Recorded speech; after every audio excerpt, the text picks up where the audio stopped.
I'm here with the legendary Robert Davi. This man has been in amazing movies. You know him from, James Bond film, License to Kill.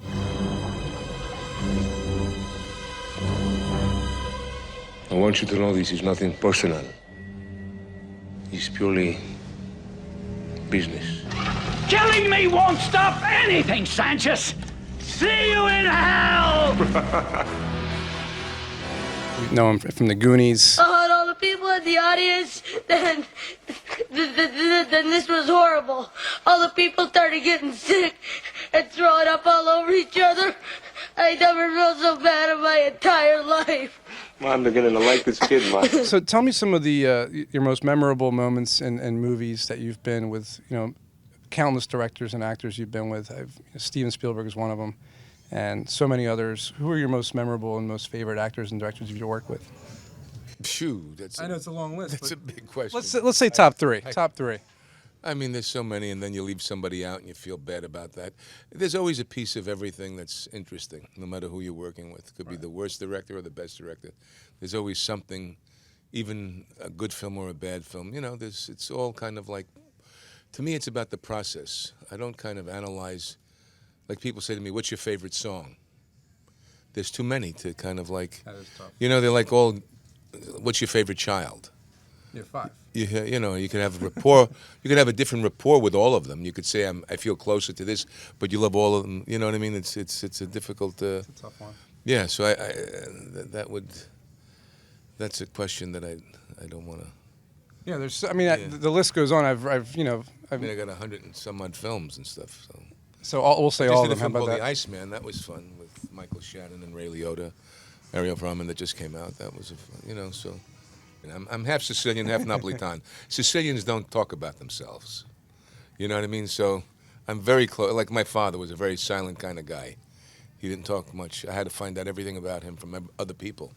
When you were talking about, they're saying that you're a jazz singer, and I noticed that you performed with Frank Sinatra, I believe. No, I did In my a first film? film with him. In a film, that's correct. Yeah, Right. yeah. And how was that? What was that like working with Frank Sinatra? Because a lot of people are jazz fans and music Yeah, fans. yeah. Well, he's I think he's one of the greatest entertainers of all time. But it wasn't just, the reason why I'm doing that music is not just because of having done the film with Sinatra, but what he meant not only to music, which his music was, he had a Picasso-esque kind of contribution to the world of popular music, and but also to society. He was the first real superstar to come out against anti-Semitism or racial bigotry. He wouldn't go to a place if a black artist wasn't allowed there. He also was the one that gave the Italian-American, an immigrant population, an identity and a self-respect and an encouragement in terms of going further in life. So, so he has a huge socio-cultural significance to me, besides just the great music and stuff. So that's kind of what I do in my show. And also the divisiveness that's around politically right now, the split between the left and the right and our country. So that music brought everybody together. It wasn't as divisive as some of the modern day lyrics are that have disrespect toward women, that have, It's gone downhill. a certain kind of cultural fraying with some of the music. Like, I don't think in 100 years, I think you'll still be listening to Sinatra somewhere, but I don't know if some of that modern day rap music will be around. You'll find it archival somewhere, buried somewhere. It's becoming so electronic nowadays anyway that it's being lost in translation. Yeah. There's a well, with everything being technical, we're using we're losing touch with humanity. With phones and computers and everything else. But I'll never change my tune. When I'm back on top in June, I say that's life, as funny as it seems.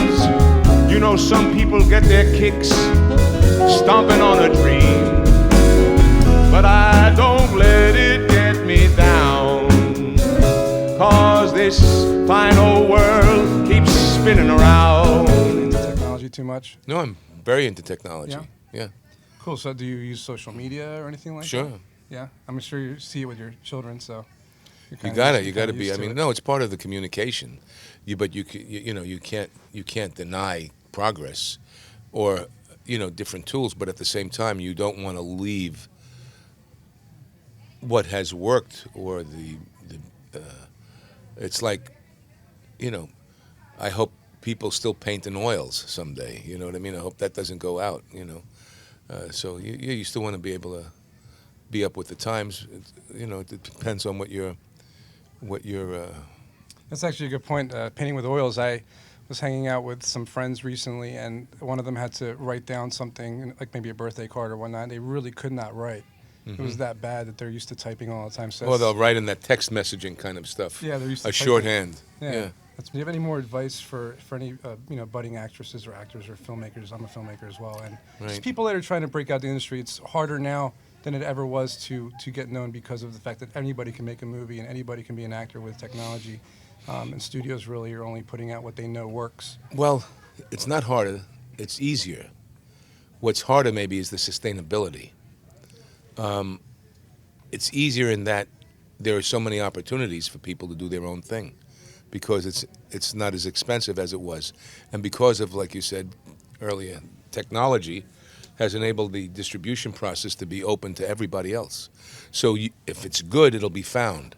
You have the internet, you have YouTube, you get YouTube stars, I mean, some of it is manufactured, albeit, but a lot of it can maybe come through, find its way, where before you were so controlled with the studios. And that Pandora box has been opened a little bit, and they're still trying to capture everything else around it, because then they'll buy those social media sites to control the media, as they once did anyway. So that's a hard thing. But no, the thing is follow your dream, and to me it's all about process and preparation. Right. You have to have a good story. You have to have know your tools, know your craft, and great. It's a pleasure to talk to you. Yeah, thanks. I appreciate it. I don't know how talkable I am right now. That's okay.